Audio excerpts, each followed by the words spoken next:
Bab 4. Perempuan-perempuan perkasa. Aku pernah membaca kisah tentang wanita yang membelah batu karang untuk mengalirkan air, wanita yang menenggelamkan diri belasan tahun sendirian di tengah rimba untuk menyelamatkan beberapa keluarga orang utan, atau wanita yang berani mengambil resiko tertular virus ganas demi menyembuhkan penyakit seorang anak yang sama sekali tak dikenalnya nun jauh di Somalia.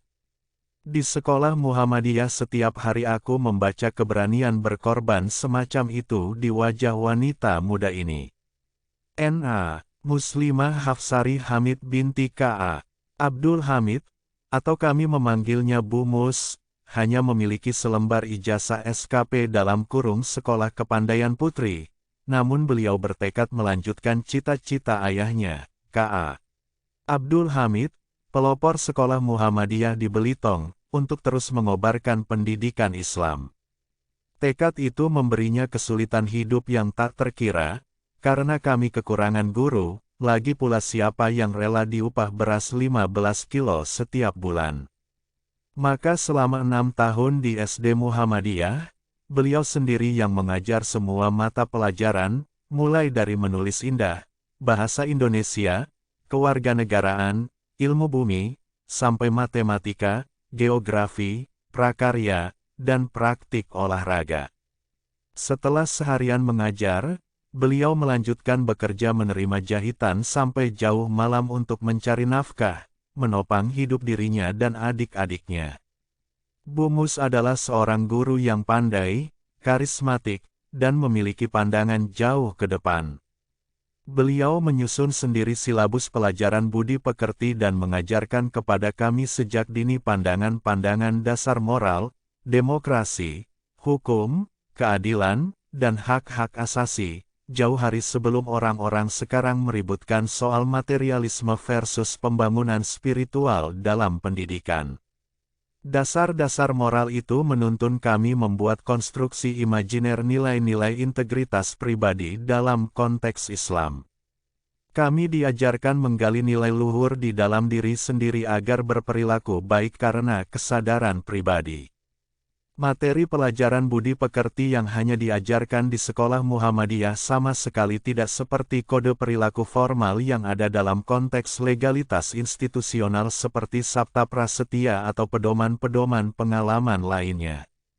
Sholatlah tepat waktu, biar dapat pahala lebih banyak, demikian Bu Mus selalu menasihati kami. Bukankah ini kata-kata yang diilhami surah An-Nisa dan telah diucapkan ratusan kali oleh puluhan khatib?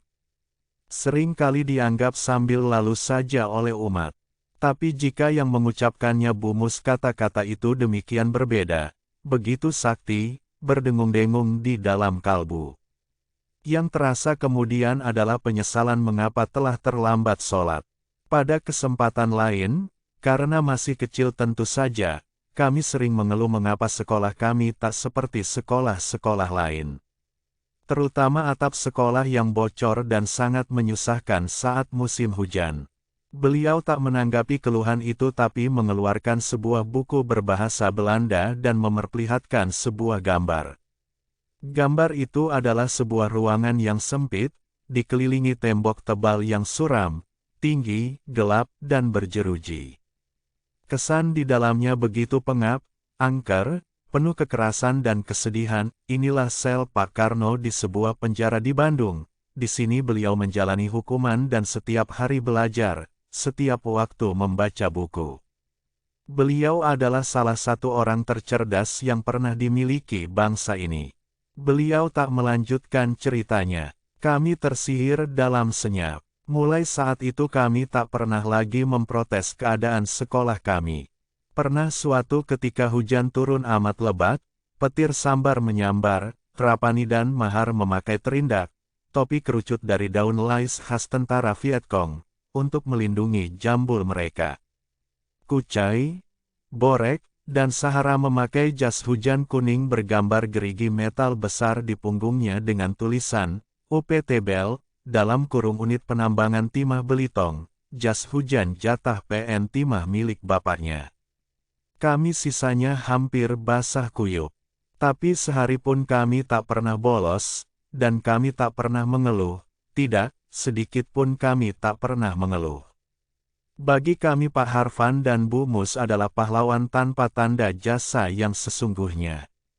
Merekalah mentor, penjaga, sahabat, pengajar, dan guru spiritual. Mereka yang pertama menjelaskan secara gamblang implikasi amar makruf nahi mungkar sebagai pegangan moral kami sepanjang hayat.